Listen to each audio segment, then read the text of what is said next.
नमस्कार दोस्तों, स्वागत है आप सभी का। दोस्तों, आज इस वीडियो में हम बात करने वाले हैं 8 फरवरी 2026 को जो सीटेट का प्रथम पाली में सेकंड पेपर हुआ था 6 to 8 का, उसके पार्ट 5 में लैंग्वेज सेकंड में इंग्लिश और हिंदी दोनों था। तो लैंग्वेज सेकंड में जिन लोगों ने इंग्लिश सॉल्व किया है उनके इंग्लिश के सॉल्यूशन के बारे में बात करेंगे। तो चलिए स्टार्ट करते हैं। एक जो है पैसेज दिया हुआ था, उस पैसेज पे बेस्ड कुछ क्वेश्चन से 21 से लेके आगे तक। तो स्टार्ट करते हैं। जो 21 नंबर का क्वेश्चन था वो कह रहा है identify the clause of the underline part of the following sentence. इस सेंटेंस में जो है कुछ पार्ट अंडरलाइन किया हुआ है, उसमें क्लाज फाइंड आउट करना है। तो इसका जो करेक्ट आंसर हो जाएगा वो हो जाएगा आपका ऑप्शन नंबर 3, यानी कि इसमें जो क्लाज है वो है आपका एडवर्ड क्लाज। और वो सेंटेंस क्या है? A low fat vegetarian diet is the single most effective way in which we can stop the progression of coronary artery disease. तो इसका जो करेक्ट आंसर हो जाएगा, इसमें जो क्लाज होगा वो होगा एडवर्ड क्लाज। चलिए नेक्स्ट क्वेश्चन की बात करते हैं। Question number 122, which of the following is not a motive for people to draw to vegetarianism. इसका जो करेक्ट आंसर हो जाएगा वो हो जाएगा आपका ऑप्शन नंबर 4, यानी कि इसका जो सही उत्तर है वो है आपका option number 4। They find vegetarian food cheaper than non vegetarian food. चलिए नेक्स्ट क्वेश्चन 123 की बात करते हैं। क्वेश्चन कह रहा है the implicit message that vegetarianism spread is, space दिया हुआ है, तो इसमें जो फिल होगा वो होगा आपका ऑप्शन नंबर 4, यानी कि इसका जो करेक्ट आंसर फिल होगा इसमें वो होगा universal love and non violence. चलिए नेक्स्ट क्वेश्चन की बात करते हैं। Vegetarianism is not a popular as it should be because, space दिया हुआ है, इसमें जो फिल होगा वो होगा आपका ऑप्शन नंबर 3, यानी कि इसका जो करेक्ट आंसर हो जाएगा वो हो जाएगा आपका ऑप्शन नंबर 3, यानी कि vegetarianism is not as popular as it should be because it is an inward looking habit and it is based cultivated in the mind. Next question 125 की बात करते हैं। कह रहा है which one of the following word is most similar in meaning to the word cultivated. तो इसका जो करेक्ट आंसर हो जाएगा वो हो जाएगा आपका ऑप्शन नंबर 2, यानी कि अट्रैक्टेड। नेक्स्ट क्वेश्चन कह रहा है which one of the following word is opposite in meaning to the word tasteless as used in the passage. तो इसका जो करेक्ट आंसर हो जाएगा वो हो जाएगा आपका ऑप्शन नंबर 4, यानी कि पैलेटेबल। इसका क्या आंसर हो जाएगा? पैलेटेबल। नेक्स्ट क्वेश्चन 127 कह रहा है identify the part of speech of the underline word in the following expression. Underline word में पार्ट ऑफ स्पीच आपको पता करना है। तो इसका जो करेक्ट आंसर हो जाएगा this has been central to the Indian culture. इसमें दिस का जो है पार्ट ऑफ स्पीच पता करना है। तो इसका जो करेक्ट आंसर हो जाएगा वो हो जाएगा आपका 127 का ऑप्शन नंबर 3, प्रोनाउन है ये। नेक्स्ट क्वेश्चन कह रहा है 128, read the following statement and state with which of the option given below is correct. Statement को रीड करके आपको नीचे का पता करना है कौन सा स्टेटमेंट करेक्ट है। स्टेटमेंट ए कह रहा है vegetarianism promotes longer and healthier lifes and helps to preserve earth's natural resources. Statement B कह रहा है vegetarianism has not become very popular because it does not help in prevention और treatment of heart disease. इसका जो correct answer हो जाएगा वो हो जाएगा आपका ऑप्शन नंबर ए, यानी कि ओनली ए इज करेक्ट। क्या है? केवल ए करेक्ट है, बी जो है इनकरेक्ट है। नेक्स्ट क्वेश्चन की बात करेंगे। उसमें क्या दिया हुआ है कि पहले पैसेज दिया हुआ है, पैसेज को आपको रीड करना है और रीड करके 129 से 135 तक का आपको आंसर करना है। तो 129 का जो क्वेश्चन दिया गया था वो कह रहा है कि what did the young women who was hearing the complaints do. तो इसका जो करेक्ट आंसर हो जाएगा वो हो जाएगा आपका ऑप्शन नंबर 2, यानी कि सी केप्ट हर कूल, वो अपने आप को कूल रखती थी। नेक्स्ट क्वेश्चन कह रहा है 130 का study the following statement. Statement को रीड करना है और पता करना है इसमें से कौन सा करेक्ट है कौन सा इनकरेक्ट है, दोनों करेक्ट है या दोनों इनकरेक्ट है। तो स्टेटमेंट कह रहा है lack of self control makes people grief stricken. Statement B कह रहा है harmonious negotiation with other people is required for self control. तो इसका जो करेक्ट आंसर हो जाएगा वो हो जाएगा आपका ऑप्शन नंबर 3, यानी कि both A and B are correct. Next question की बात करते हैं 131 की। कह रहा है what every successful person must have, तो इसका जो करेक्ट आंसर हो जाएगा 131 का वो हो जाएगा आपका ऑप्शन नंबर 3 यानी कि सेल्फ कंट्रोल। नेक्स्ट क्वेश्चन की बात करते हैं 132 की। कह रहा है which one of the following words is most similar in meaning to the phrase liquid getting thick as used in the passage, तो इसका जो करेक्ट आंसर हो जाएगा वो हो जाएगा आपका ऑप्शन नंबर 1 यानी कि कैगुलेट। नेक्स्ट क्वेश्चन कह रहा है harmonious negotiation is needed for, तो 133 का जो करेक्ट आंसर हो जाएगा वो हो जाएगा आपका ऑप्शन नंबर 4 यानी कि protection of young human race. Next question 134 की बात करेंगे। कह रहा है identify the part of speech of the underline word in the following sentence, तो इसमें स्पेस दिया हुआ है and if this kept up for some time, तो फॉलोइंग सेंटेंस में जो अंडरलाइन वर्ड है उसमें आपको पार्ट ऑफ स्पीच पता करना है, तो इसका जो करेक्ट आंसर हो जाएगा वो हो जाएगा 134 का आपका 2। इसमें क्या है प्रीपोजिशन है, ये जो पार्ट ऑफ स्पीच क्या है प्रीपोजिशन है। नेक्स्ट क्वेश्चन कह रहा है 135 का which one of the following word is opposite in meaning to the word pleasure, तो इसका जो करेक्ट आंसर हो जाएगा वो हो जाएगा आपका ऑप्शन नंबर 5 डैमेज, सॉरी हाँ ऑप्शन नंबर 5 हो जाएगा, ऑप्शन नंबर 4 हो जाएगा डैमेज।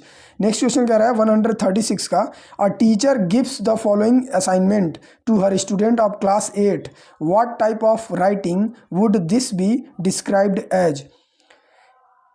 आगे कह रहा है in pairs brainstorm jot down ideas and develop them into a good write of giving two arguments in favor and to against the topic, student do not need to have printed books anymore, तो option number 136 का जो correct answer हो जाएगा वो हो जाएगा आपका option number 3 discursive writing.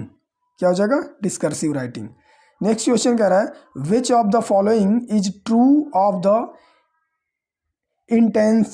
Intense hypothesis of language acquisition and language learning, तो इसका जो करेक्ट आंसर हो जाएगा आपका वो हो जाएगा ऑप्शन नंबर 4 यानी कि language faculty present in children is responsible for the production and acquisition of language in children. Next question की बात करते हैं 138 की। कह रहा है which one of the following are bottom up listening activities, which one of the following are bottom up listening activities, तो इसका जो करेक्ट आंसर हो जाएगा वो हो जाएगा आपका ऑप्शन नंबर 1 यानी कि dictation, cloze listening, use of multiple choice question, identify positive and negative statement. Next question कह रहा है 139 का what does pedagogical realization of materials mean is language teaching, तो इसका जो करेक्ट आंसर हो जाएगा वो हो जाएगा आपका ऑप्शन नंबर 2 यानी कि embedding the pedagogy into the materials to enable the teacher to adopt the pedagogy। Next question कह रहा है 140 all learners is school being their education in the mother tongue and move on to add many more languages as they move forward in school, तो 140 का जो correct answer हो जाएगा वो हो जाएगा आपका option number 4 mother tongue based multilingualism.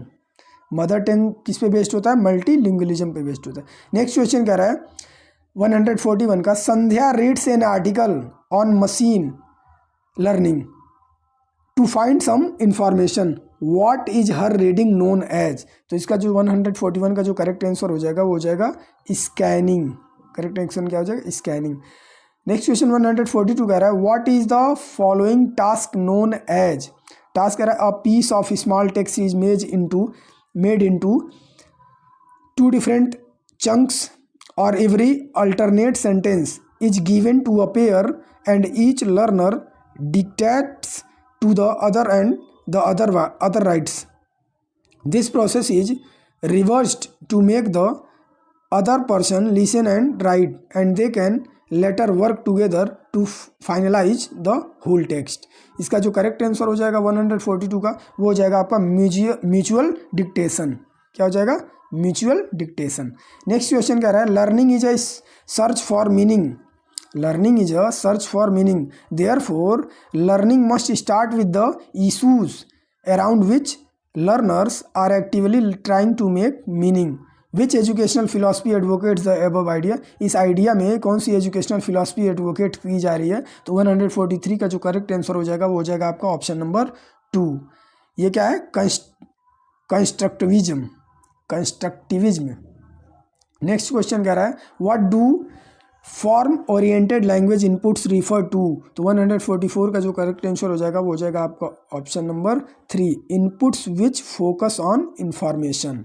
Next question कह रहा है 145 विच one of the following is assessment for learning? तो इसका जो करेक्ट आंसर हो जाएगा 145 का वो हो जाएगा आपका ऑप्शन नंबर 1, यानी कि असेसमेंट डिजाइन, इसका जो करेक्ट आंसर हो जाएगा वो हो जाएगा आपका option number 1, assessment design to monitor and improve student progress during the teaching learning process. Next question की बात करेंगे 146 व्हाट इज प्रोडक्टिव वोकेबुलरी? तो 146 का जो करेक्ट आंसर हो जाएगा वो हो जाएगा ऑप्शन पहला ही, words that we use in writing and speaking, that is called productive vocabulary. 147 कह रहा है which one of the following statements would you not endorse for the teaching learning of poetry? तो इसका जो करेक्ट आंसर हो जाएगा वो हो जाएगा आपका ऑप्शन नंबर 4, यानी कि poetry is for teaching grammar. Next question 148 कह रहा है the language used in the classroom in the various content areas as the teacher present and interact with students, what is this language skill known as? तो this language skill known as the cognitive academic language proficiency, cognitive academic language proficiency. The correct answer is option number 4।